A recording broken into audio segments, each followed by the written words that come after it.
get excited. It's not serious. Sure, though, it isn't serious. But the measles ain't got no class. It's kid stuff. They'll laugh at us. Oh, don't worry, Fred. Measles don't hurt.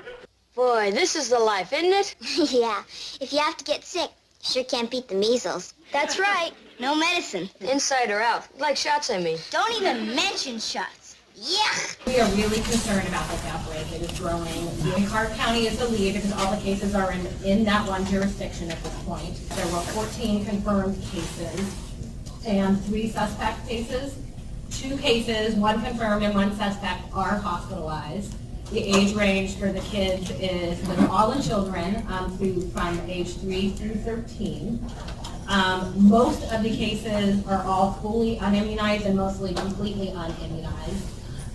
There is potentially the first case, which was the one you mentioned on the forum related to international travel. May has his verbal documentation or verbal 1 dose, but there's been no proof of record of that dose.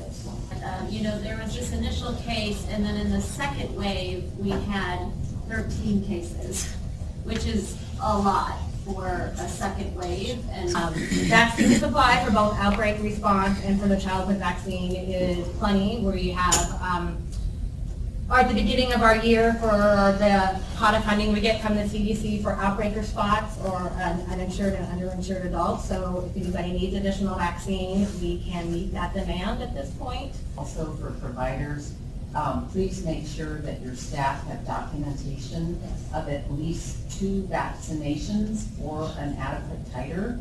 Otherwise, your staff may not be able to work.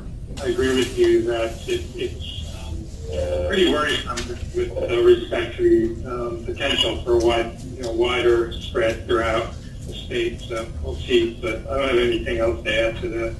I called the state lab and we were trying to find out, how do we get this sample to you? Both times we were told no need to send the sample. There has not been, and I quote, a single case of community-acquired measles in this entire outbreak, and I end quote. So they did not even want a sample from a child who had been exposed, was at the Blazers game where the measles person had been, and had possible measles. They weren't even interested in looking for the sample because they knew there hasn't been a single case of community-acquired measles. What does that mean? That means the exposure happened in a closed setting. We know there are a couple churches in the Southwest Washington area where a lot of the congregation were under or unimmunized. And those people were told to isolate, and that's appropriate. You send people home so you don't go out into the community and expose the greater community. Boy, this is the life, isn't it? Yeah. If you have to get sick, sure can't beat the measles. That's right. No medicine. Inside or out. Like shots, I mean. Don't even mention shots. Yuck! How comfortable are you with your own immunity and titers that hang around measles kids? I had measles. Oh, you had it? Yes. I mean, I'm of an age where I was born before 1957. Oh, got it. So you cheated and got measles. So you're saying, okay, I'm just going to go on record here and say, Paul Offit says, have a measles party, everyone.